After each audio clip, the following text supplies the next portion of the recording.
दोस्तों वो कहते हैं ना कि हर उरूज को एक जवाल होता है और बज़ाहिर लगता है कि पंजाब सरकार का जवाल शुरू हो चुका है। एक के बाद एक अदालतों से ऐसा फैसला आ रहा है जो पंजाब सरकार का रास्ता रोक रहा है, रास्ते की रुकावट बन रहा है।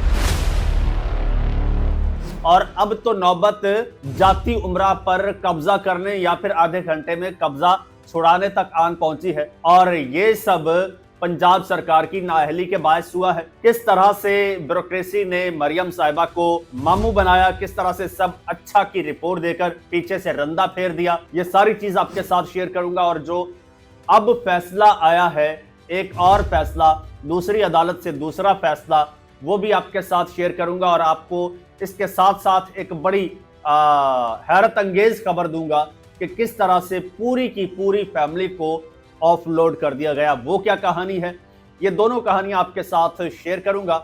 लेकिन इससे पहले नए आने वाले दोस्तों से गुजारिश है कि इस चैनल को सब्सक्राइब कर लीजिए और बेल आइकन पर क्लिक कर दीजिए ताकि हर नई आने वाली वीडियो टाइमली आपको मौसूल हो जाए। दोस्तों पंजाब में जो कुछ हो रहा है, रिहेबिलिटेशन के नाम पर, वर्ल्ड सिटी के नाम पर, कब्जा माफिया के नाम पर, ये कब्जे वागुजार करवाए जा रहे हैं।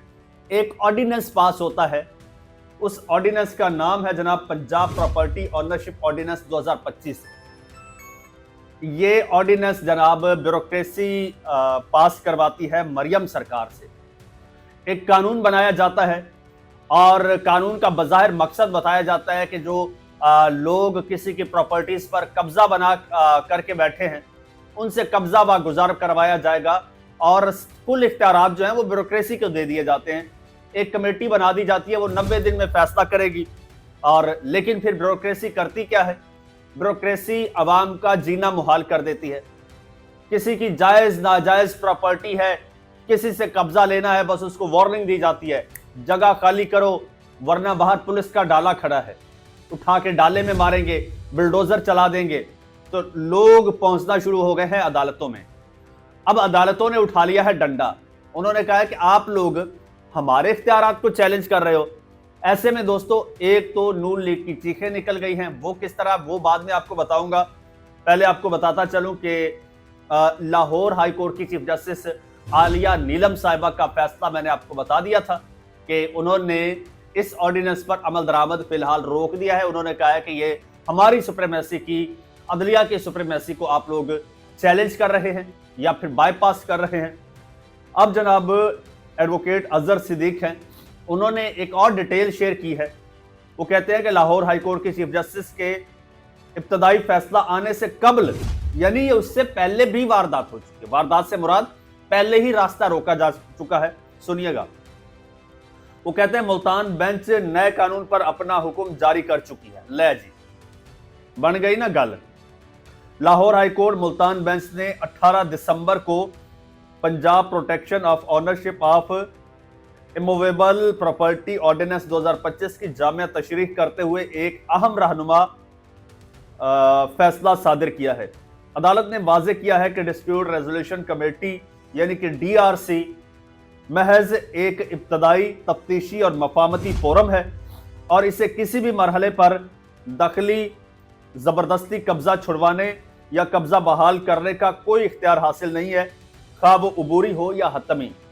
यानी एक कमेटी बनाई गई, वो फैसला करती थी कि जी इस बंदे ने कब्जा किया हुआ है और ये कब्जा 90 दिन में खाली करे, बल्कि 90 दिन में फैसला देना होता था। और कब्जा है नहीं है, चलो कुछ लोग इसकी तारीफ भी कर रहे हैं, नो डाउट ये ऑर्डिनेंस बहुत अच्छा था, मरियम नवाज साहिबा की नीयत पर शक नहीं था। लेकिन यहाँ पर ब्यूरोक्रेसी ने मरियम साहिबा को मामू बनाया।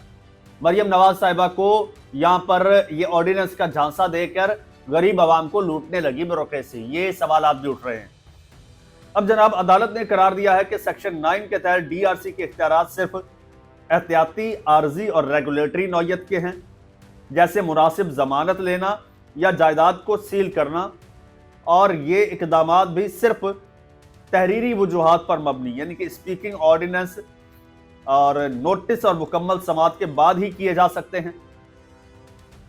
DRC को किसी किस्म की जुबानी हिदायत, जाबराना इकदामात या पुलिस और इंतजामिया के जरिए कब्जा दिलवाने का कोई कानूनी इख्तियार हासिल नहीं है। यानी कि ये कमेटी हर वो काम कर रही थी जिसका इसको इख्तियार नहीं है। ये जनाब कुल इख्तियारात लेके बैठी थी। मजीद ये कि अगर किसी मजाज अदालत की जानिब से स्टेटस को या कोई और अदालती हुक्म मौजूद हो तो डीआरसी उसकी मुकम्मल पाबंदी करेगी और इसके बरक्स से कोई भी इकदाम अदालती इख्तियार में मुदाखलत तस्वुर होगा। अदालत ने दो टोक अल्फाज में यह वाजे किया है दोस्तों कि कब्जा बहाल करने, बेदखली और जबरदस्ती अमल दरामद के तमाम इख्तियारात सिर्फ और सिर्फ मुतालिका ट्रिब्यूनल को हासिल हैं, जैसा कि सेक्शन 16 और 17 में दर्ज है। आखिर में अदालत ने यह हिदायत दी कि ट्रिब्यूनल के बाकायदा और कानूनी हुक्म के बगैर किसी भी शहरी के खिलाफ इस ऑर्डिनेंस जैसे इकदामात नहीं किए जा सकते। यह फैसला शहरियों के आईनी हुकूक के तहफ्फुज, ड्यू प्रोसेस ऑफ लॉ के निफाज और जायदाद के तनाज़ात में कानून की बालादस्ती का एक अहम संगे मील है। दोस्तों ये हुक्मनामा है मुल्तान हाई कोर्ट का और मुल्तान की अदालत ने भी इस ऑर्डिनेंस को रोक दिया है, क्योंकि इस ऑर्डिनेंस के जरिए वो सब इख्तियारात इस्तेमाल किए जा रहे थे कि जो इस कमेटी को हासिल नहीं है। जस्टिस आलिया नीलम साहिबा ने तो बड़े ही सख्त रिमार्क्स दिए। उन्होंने कहा कि ये जो आपकी कमेटी कर रही है और ये जो आपने ऑर्डिनेंस बनाया है, और इस ऑर्डिनेंस के तहत तो किसी कमेटी को अगर कोई दरखास्त देता है कि जाती उमरा कब्जे की जगह पर है तो आधे घंटे के अंदर आपका जाती उमरा खाली हो जाएगा। दोस्तों ये जो रिमार्क्स है ना, ये आधे घंटे वाले, इसने नून लीग वालों को भून के रख दिया है इन रिमार्क्स ने। अब एक बाकायदा नून लीग की जानिब से, नून लीग के हिमायत याफ्ता जो अकाउंट्स हैं उनकी जानिब से सोशल मीडिया पर कैंपेन चलाई जा रही है जस्टिस आलिया नीलम के खिलाफ। कहा जा रहा है कि जी देखें ये इंतजामिया के मामलात में अदलिया की दखल अंदाजी है, जो इंतजामिया के करने के काम है वो इंतजामिया को करने दे, जबकि अदलिया का कहना है कि जो हमारे करने के काम हैं उनमें ये लोग टांग अटका रहे हैं ऐसे ऑर्डिनेंस पास करवा के। और यानी कि ये ऑर्डिनेंस के जरिए अदालती सुप्रीमेसी को भी आपने दीवार के साथ लगा दिया है, उसको तय लगा के ऊपर से गुजर रहे हैं आप लोग। तो अब अदालतों ने डंडा उठा लिया है और उन्होंने कहा है कि अब ऐसा नहीं चलेगा।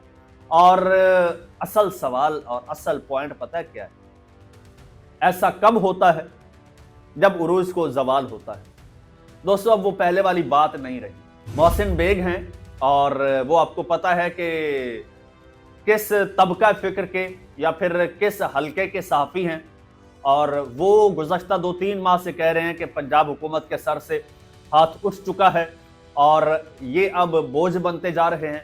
अब बोझ मज़ीद नहीं उठाया जाएगा और अब ये बोझ उतार फेंकने और किसी और को ये जिम्मेदारी सौंपने का वक्त हुआ चाहता है। वो कहते हैं कि जब काम करके ही देना है तो फिर इनको क्यों, कोई और क्यों नहीं, कम से कम वो बोझ तो उठा सके ना। तो ये तो अपना बोझ नहीं उठा सकते, हमारा क्या उठाएंगे। दूसरी जानिब जनाब आजकल एक तमाशा लगा हुआ है आपके एयरपोर्ट्स पर कि एयरपोर्ट पर अगर कोई जा रहा होता है कहीं बैरून मुल्क तो पूरी की पूरी फैमिली को 2 लोग 4 लोग उनको ऑफलोड कर दिया जाता है। एक जनाब फैमिली जा रही थी उम्रे की अदायगी के लिए, उस पूरी की पूरी फैमिली को ऑफलोड कर दिया गया है और कहा गया है कि आपकी जनाब इस डेट की बुकिंग नहीं थी, आपकी इस डेट की बुकिंग थी। अच्छा वो दिखा रहे हैं उनकी टिकट है 21 दिसंबर की। उन्होंने एयरपोर्ट पे खड़े होकर वीडियो बनाई है कि जी ये देखें, ये हमारे पास ये बुकिंग है, ये तमाम तर डॉक्यूमेंट्स हैं और 21 दिसंबर की बुकिंग है और हमें ऑफलोड कर दिया गया है और हमें कहा गया है कि आपकी बुकिंग तो 26 दिसंबर की है, 26 को दोबारा आइएगा। वो कहते हैं अब 26 को कैसे दोबारा आए जबकि हमारी बुकिंग जो है वो 21 दिसंबर की है। और दोस्तों ये जो मोहसिन नकवी साहब कह रहे थे कि जनाब ये ऑफलोडिंग के मामलात हल हो गए हैं, ये अभी हाल ही का वाकया है।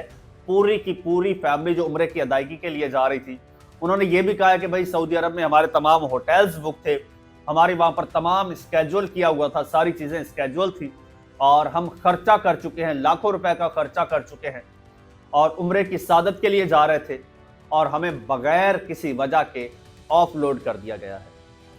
लेकिन बजाय ये ऑफलोड करने वाले माफिया के खिलाफ कोई कार्रवाई करने के, आपकी जो वजारत दाखिला है, आपकी इंटीरियर मिनिस्ट्री है, आपके मुतल्लिका इदारे हैं, वो सब अच्छा की रिपोर्ट पेश कर रहे हैं, मीडिया को बता रहे हैं कि जी सब अच्छा है, सारे मामलात हल हो गए हैं। तो जनाब ऐसे मामलात हल नहीं होते, हल करने पड़ते हैं, क्योंकि ये कोई 90s का 80s का दौर नहीं है, ये ग्लोबलाइजेशन का दौर है, ये सोशल मीडिया का दौर है। एक एक छोटी सी छोटी चीज जो है वो लम्हा भर में पूरी दुनिया की नजरों के सामने आ जाती है। लिहाजा आपकी ये सब अच्छा की रिपोर्ट अब नहीं चलनी, अब वाकई ही आपको सब अच्छा करके दिखाना होगा। दोस्तों चैनल आपका अपना, अगर अभी तक सब्सक्राइब नहीं किया तो सब्सक्राइब कर लीजिए और मुझे इजाजत दीजिए। अल्लाह हाफिज।